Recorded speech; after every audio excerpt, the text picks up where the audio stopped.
इस वजह से मैं सारे पोस्ट के लिए एलिजिबल भी नहीं थी। कोचिंग नहीं करने का डिसीजन ये एक इस वजह से भी था क्योंकि फाइनेंशियल कॉन्स्टेंट्स थे, तो मैं अननेसेसरी पैसे नहीं खर्च करना चाहती थी। और मैंने पूरा 6 to 12th NCERTs पढ़ी है। एलिमिनेशन टेक्निक हो गया या फिर तुक्काबाजी, तो क्या था?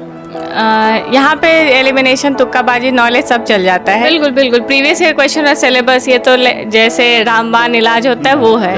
सिलेबस को कैसे ईजी बनाया जाए, तो उसका क्या तरीका होगा? का प्रीलिम्स आपको लगे कि आप क्लियर कर रहे हो, आप तब से स्टैटिस्टिक्स बनाना शुरू कर दो। इवन अगर आप मैथ्स बैकग्राउंड के हो या कुछ भी आप IIT से किए हो, फिर भी क्योंकि वहाँ लिखना मैटर करता है। हाँ, वो 72 मार्क्स बहुत ज़रूरी है, वो आपके रैंक डिसाइड करेंगे। इकोनॉमिक, ज्योग्राफी और साइंस है टेक, इसके लिए मैंने प्योरली न्यूज़पेपर पर रिलाई किए। तो आप करंट एग्जाम्पल्स देंगे, ये नहीं कि आप 1995 के एग्जाम्पल्स दे रहे हैं। तो सबसे पहले तो छांट लीजिए क्या नहीं पढ़। मैं रेस्ट ले लेती थी। मतलब अगर मुझे लग रहा है कि मैं 10 दिन से बहुत मेहनत किया है मैंने और अभी मुझे नहीं पढ़ना है, तो मैं 11वां दिन छोड़ देती थी। नमस्कार दोस्तों, स्वागत है सबका एक और इंस्पायरिंग और इन्फॉर्मेटिव वीडियो में। आज हमारे साथ स्नेहा सालवी मैम है। मैम का 66 BPSC में 51 रैंक है।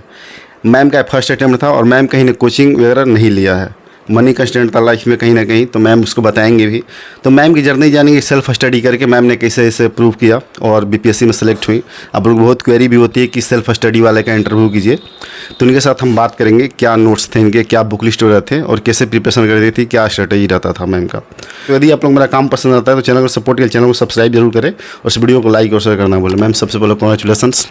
ब्रीफली थोड़ा अपने बारे में बताया। मेरा नाम स्नेहा शालवी है। एकेडमिक मेरा पटना सेंट्रल स्कूल से 10th और 12th रहा है। उसके बाद ग्रेजुएशन मेरा मगध महिला कॉलेज से मैथ्स ऑनर्स में रहा है और मास्टर्स अभी हम पटना यूनिवर्सिटी से कर रहे हैं मैथ्स में ही। अच्छा, मास्टर अभी आपका चल ही रहा है? हाँ, सेमेस्टर 3 का एग्ज़ाम अभी कंप्लीट हुआ है और 4th का एग्ज़ाम होने वाला है, मतलब फाइनल स्टार्ट हो गया सेशन। और BPSC में मेरा ऑप्शनल ज्योग्राफी था। आपकी उम्र काफ़ी कम लग रही है और थोड़ा सा बताइए आपकी इतनी कम उम्र, आपकी उम्र वगैरह क्या है और कैसे आपने इसे प्रूव किया? अभी तो मेरी उम्र 23 साल है, पर जब फॉर्म भराया था तो मैं 21 साल की थी। इस वजह से मैं सारे पोस्ट के लिए एलिजिबल भी नहीं थी, तो इस वजह से मुझे जो पोस्ट मिला है वो थोड़ा डिफरेंट, मतलब चॉइस नॉर्मल जो होता है उससे थोड़ा डिफरेंट है। ओके। सो मैम, हम आप स्ट्रेटेजी की थोड़ी सी बात करेंगे। उस कोचिंग के लिए लड़के जो है कि एस्पिरेंट जो है कि पटना आते हैं, दिल्ली जाते हैं और आपने प्रूव कर दिया घर पे ही रह के। मैं आपको रूम में देख रहा हूँ, बहुत सारे बुक्स रखे हुए हैं, सिर्फ बुक आपके रूम में है।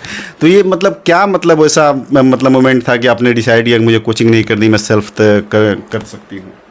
कोचिंग नहीं करने का डिसीजन ये एक इस वजह से भी था क्योंकि फाइनेंशियल कॉन्स्टेंट्स थे, तो मैं अननेसेसरी पैसे नहीं खर्च करना चाहती थी। इस वजह से मैंने सोचा कि बिना कोचिंग के हो सकता है। और मैंने भी टॉपर्स के वीडियोस देखे थे जिसमें उन्होंने बताया है स्ट्रैटेजी। तो स्टार्टिंग मैंने NCERT से की थी। NCERTs को मैंने बहुत थॉरोली पढ़ा है और बहुत ज़्यादा बार पढ़ा है। इनफैक्ट मैं यही कहूँगी कि अगर NCERTs पढ़ते हैं अच्छे से तो आपको किसी कोचिंग की कोई ज़रूरत नहीं है। हाँ, बट अगर आप NCERTs पे कॉम्प्रोमाइज़ करेंगे तो आपको फिर कोचिंग चाहिए। तो इस वजह से सो मैम, होता ये है कि आर्ट्स यूनिटी का बहुत सारा वेटेज है। जैसे कि जो सिलेबस देखा जाए तो साइंस बैकग्राउंड के लिए IIT वाले बहुत आते हैं, साइंस बैकग्राउंड, सब खुद BSc करा है, अपने MSc अभी कर रही हैं आप। तो कहीं ना कहीं स्टार्टिंग में 10वीं के बाद आपने कहीं से ह्यूमैनिटी सब्जेक्ट सब वास्ता आपका रहा नहीं होगा। तो स्टार्टिंग के समय में वो क्या रिसोर्सेज थे जिसको आपने फॉलो किया था? हाँ, NCERT, इसी वजह से मैंने कहा कि जैसे कोई वास्ता ही नहीं रहता है, हिस्ट्री सिविक्स उसके बाद हमने देखा ही नहीं होता है, तो इसीलिए NCERTs को पढ़ा। और मैंने पूरा 6 to 12th NCERTs पढ़ी है क्योंकि मतलब हमने पढ़ा हुआ है 6 to 10th, पर याद नहीं होता है ना, हम भूल चुके होते हैं कि हमने क्या पढ़ा था। वो 2 बार 3 बार पढ़िए तो फिर याद आ जाता है सब कुछ। तो NCERTs बहुत ज़रूरी है।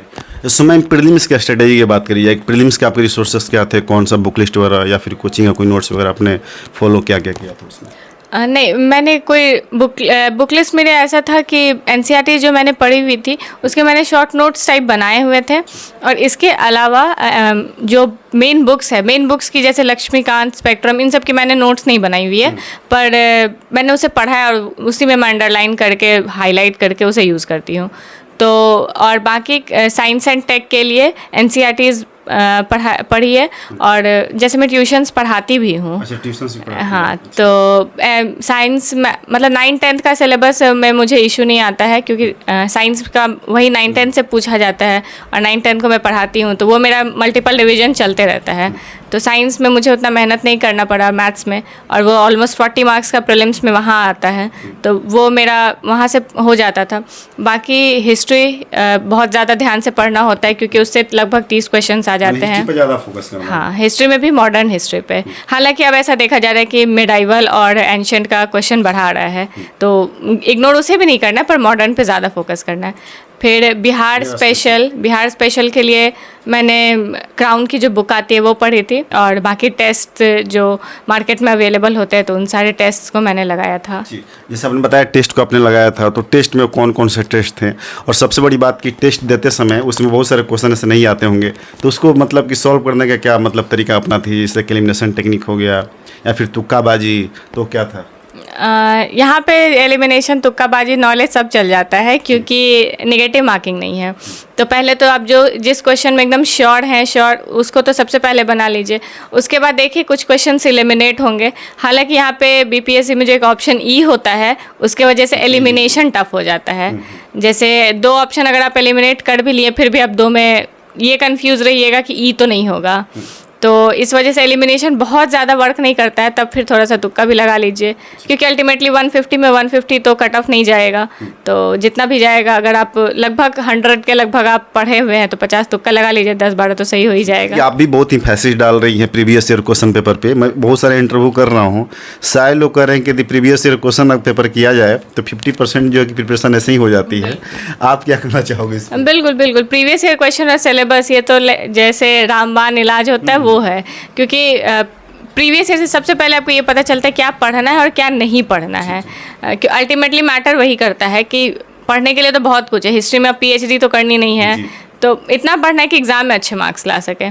तो इस वजह से प्रीवियस ईयर क्वेश्चन तो मैटर करता है। प्रीवियस ईयर क्वेश्चन पे आप जितना ज़्यादा ध्यान दीजिएगा उतना अच्छा होगा। मतलब रिपीटेशंस बहुत हैं। जैसे मेंस में भी देखिए तो रिपीटेशन है, प्रीलिम्स में भी मतलब 66 तक तो अच्छे रिपीटेशन थे, पर अभी जो एग्ज़ाम हुआ था, जो कैंसिल हुआ, उसमें रिपीटेशन कम थे कंपैरेटिवली। पहले जितने रिपीट होते थे अब नहीं हो रहे हैं। मैं मेंस की बात करी है, तो मेंस में क्या स्ट्रेटेजी आपने अपनाया था, और बुक लिस्ट वगैरह मतलब क्या फॉलो किया आपने? मेंस में मैंने बहुत ज़्यादा न्यूज़पेपर पर रिलाई किया था और प्रीवियस ईयर क्वेश्चन पे। जैसे जीएस पेपर 1 में देखिएगा अगर आप, तो पहला हिस्ट्री है, दूसरा करंट अफेयर्स और तीसरा स्टैटिस्टिक्स है। तो स्टैटिस्टिक्स का एक रेगुलर प्रैक्टिस बहुत ज़रूरी है। मतलब जब से आपका प्रीलिम्स आपको लगे कि आप क्लियर कर रहे हो, आप तब से स्टैटिस्टिक्स बनाना शुरू कर दो। इवन अगर आप मैथ्स बैकग्राउंड के हो या कुछ भी आप आईआईटी से किए हो, फिर भी, क्योंकि वहाँ लिखना मैटर करता है। हाँ, वो 72 मार्क्स बहुत ज़रूरी है, वो आपके रैंक डिसाइड करेंगे। करंट अफेयर्स ख़राब भी हो जाएगा तो वो पोर्शन है जो आपको बचाएगा, तो वहाँ 72 पे कॉम्प्रोमाइज़ नहीं करना है। तो वहाँ लिखने अच्छे से लिखना, क्योंकि जैसे जनरल कॉम्पिटिशन्स में होता है कि आप शॉर्ट में बना दो, यहाँ पे आप जितने अच्छे से लिखोगे उतना अच्छा नंबर मिलेगा। तो मैथ्स को भी अच्छे से लिखने का प्रैक्टिस। हिस्ट्री में तो प्रीवियस ईयर क्वेश्चन को अच्छे से कर लो, बहुत ज़्यादा अच्छे से। बट हाँ, ये भी कहूँगी कि सिर्फ प्रीवियस ईयर क्वेश्चन नहीं करो, थोड़ा एक्स्ट्रा पढ़ लो, क्योंकि जितने आप नए क्वेश्चन अटैम्प्ट करोगे ना, आपके मार्क्स बढ़ने के प्रोबेबिलिटी उतने ज़्यादा हो जाएंगे। क्योंकि एक अगर आपने वही मौर्य पाला किया है तो सारे तो कर रहे होंगे, तो आपको भी एक एवरेज मार्किंग दे दी जाएगी। हालांकि अगर आप कुछ गांधी, नेहरू, इन सब पे अटैम्प्ट करोगे तो आपके मार्क्स अच्छे होंगे। तो इसलिए वो क्वेश्चन, और करंट अफेयर्स के लिए तो मैंने न्यूज़पेपर पर रिलाई किया, और डेली आंसर राइटिंग मैं करती थी। जैसे एक इनसाइट्स ऑन इंडिया वेबसाइट है, उसमें डेली आंसर राइटिंग के क्वेश्चंस डाले जाते हैं, तो वो यूपीएससी के पॉइंट ऑफ व्यू से डाले जाते हैं। पर अगर आप प्रीवियस ईयर क्वेश्चन अच्छे से एनालाइज किए हैं तो आपको पता रहेगा कि इस टाइप के क्वेश्चन पूछे जा सकते हैं बीपीएससी में। तो उसके अकॉर्डिंग आप डेली, मतलब वो मैं डेली ही करती थी, जब से मतलब प्रीलिम्स का रिजल्ट भी नहीं आया था उस टाइम से ही मैं करती थी ये। थोड़े रिसोर्सेज की बात मैं बताइए कि रिसोर्सेज क्या थे मेंस के? मतलब जीएस पेपर 1 का तो मैंने बता दिया। जीएस पेपर 2 में पॉलिटी के लिए मैंने एनसीईआरटीज़ तो बहुत अच्छे से पढ़ी थी, खास करके 11th क्लास की, और लक्ष्मीकांत, ये मैंने पढ़ा था और इसी से आंसर राइटिंग किया था। प्रीवियस ईयर क्वेश्चंस को देख के आंसर राइटिंग किया था, और डेली आंसर में भी जैसे न्यूज़ में कोई टॉपिक चल रहा है, कभी एंटी डिफेक्शन चल रहा है, कभी कोई टॉपिक, तो वो चलते रहता है, तो उससे related daily mains answer writing में आता था, वहाँ मैं लिखती थी। और इकोनॉमिक, ज्योग्राफी और साइंस एंड टेक, इसके लिए मैंने प्योरली न्यूज़पेपर पर रिलाई किया है। मैं मतलब डाटा प्रीवियस ईयर क्वेश्चंस को देख के एक आइडिया लग जाता है, ये पूछा जा सकता है, ये नहीं पूछा जा सकता है, तो उसके लिए मैं हमेशा एक डेली आंसर राइटिंग करती थी। उससे रिलेटेड पॉवर्टी, हंगर, या फिर फ्लड, ड्रॉट, इन सब से रिलेटेड डाटा हो गया, गवर्नमेंट की स्कीम्स हो गई, इन सबको एक जगह लिखा, और डेली आंसर राइटिंग में वही चीज़ 10 बार लिखा गया तो वो आपको याद हो जाएगा खुद से, वो याद करना ही नहीं पड़ेगा। और उसी तरीके से डाटा भी बहुत बार लिखा जाएगा। कुछ कॉमन डेटाज, कुछ इंडेक्स आए हैं तो वो सब आप कोट करने पे उन सब पे मार्क्स अच्छे मिलते हैं। दोस्तों, घर बैठे आपको यूपीएससी पीसीएस की ऑल मटेरियल्स चाहिए, like all standard books, all notes like Drishti Vision, Vajiram etc, NCERT books, old new NCERT, mix NCERT, तो दिल्ली के आप राजेश बुक स्टोर से मंगा सकते हैं, दिए हुए नंबर पर कॉल करके। Thank you ma'am. यूपीएससी की तरह बीपीएससी कहीं ना कहीं इस समय स्मार्ट तरीके से क्वेश्चन पूछे जा रहे हैं, जैसे कि आप फैसिलिटी डाल प्रीवियस क्वेश्चन पेपर, लेकिन मेंस के आंसर राइटिंग की बात करी जाए तो करंट और जो है कि स्टैटिक पार्ट है उसको इंटरलिंक करने की बात होती है, तो उस पर कैसे फोकस किया जाए और कैसे उसमें क्या टैक्टिक्स अपनाया जाए क्वेश्चन को अच्छा किया जा सके? ये तो बहुत अच्छे से इंटरलिंक किया जा सकता है। जैसे अगर आप हिस्ट्री में भी अगर कुछ करंट अफेयर से रिलेटेड डालें, जैसे अगर वीर कुंवर सिंह के बारे में पूछा जा रहा है तो रिसेंटली उनके नाम पे सिक्का निकाला गया या किसी पुल का नाम रखा गया, तो आप कंक्लूजन में अगर आप बता देंगे तो मतलब आंसर चेक करने वाले को लगेगा कि इसने रटा रटाया नहीं लिखा है, इसे पता है, ये अपने आसपास के चीज़ों से अवेयर है, तो वो चीज़ वहाँ हेल्प करेगा।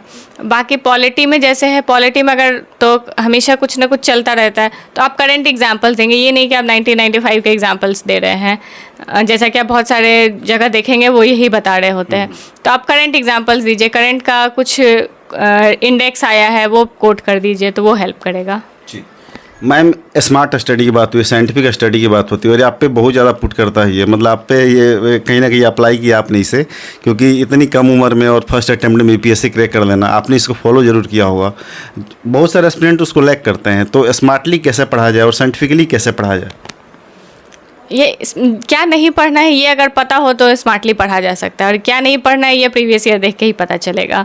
तो सबसे पहले तो छांट लीजिए क्या नहीं पढ़ना। लाइक हिस्ट्री में ही पढ़ रहे हैं तो वर्ल्ड हिस्ट्री लेके ना बैठे। जैसे मैंने बोला कि एनसीईआरटीज़ पढ़ना है, बस जैसे 10th क्लास के एनसीईआरटीज़ में स्टार्टिंग में फ्रेंच रिवॉल्यूशन, यूरोपियन रिवॉल्यूशन है, तो वो क्वेश्चन जब नहीं पूछे जाते तो उसे स्किप कर दीजिए। हाँ, आपको इंटरेस्ट है तो आप पढ़ लीजिए, या आपका हिस्ट्री ऑप्शनल है तो आप पढ़ लीजिए, पर अगर नहीं है हिस्ट्री ऑप्शनल तो फिर उसे पढ़ने का सेंस नहीं बनता है, तो वो हटाइए, छांटिए पहले क्या क्या नहीं पढ़ना है, उसके बाद आप पढ़ना शुरू कीजिए। और फोकस कीजिए कि आपका वीक एरियाज़ क्या क्या है। जब आप वीक एरियाज़ पे फोकस करेंगे ना तो आप अपने मार्क्स बढ़ा रहे होंगे, क्योंकि एक जो आपका स्ट्रॉन्ग एरिया उसे ही आप, जैसे इंटरेस्ट आता है जिसे पढ़ने में, जनरली लोगों को पॉलिटी पढ़ने में इंटरेस्ट आता है, वो लेके बैठे रहते हैं। उसमें कितना भी सही होगा तो अगर 10 क्वेश्चन पूछा जाए तो 8 ही सही होगा, 2 तो गलत होगा ही।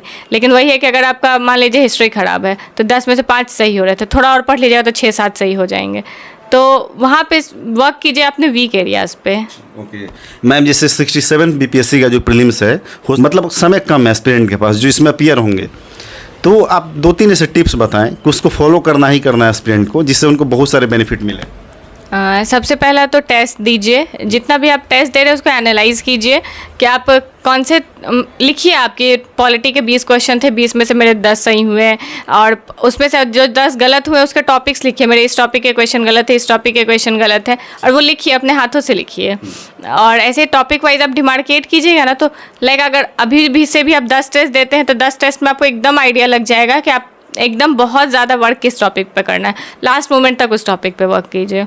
और दूसरा मैं बोलूँगी कि करंट अफेयर्स को बिल्कुल नहीं छोड़ना है, क्योंकि जैसा अभी एओ का पेपर हुआ था तो उससे ये पता चला कि करंट अफेयर्स बहुत रीसेंट के पूछे जाएंगे, मतलब ऐसा मैक्सिमम चांस है, नए क्वेश्चंस बन रहे हैं।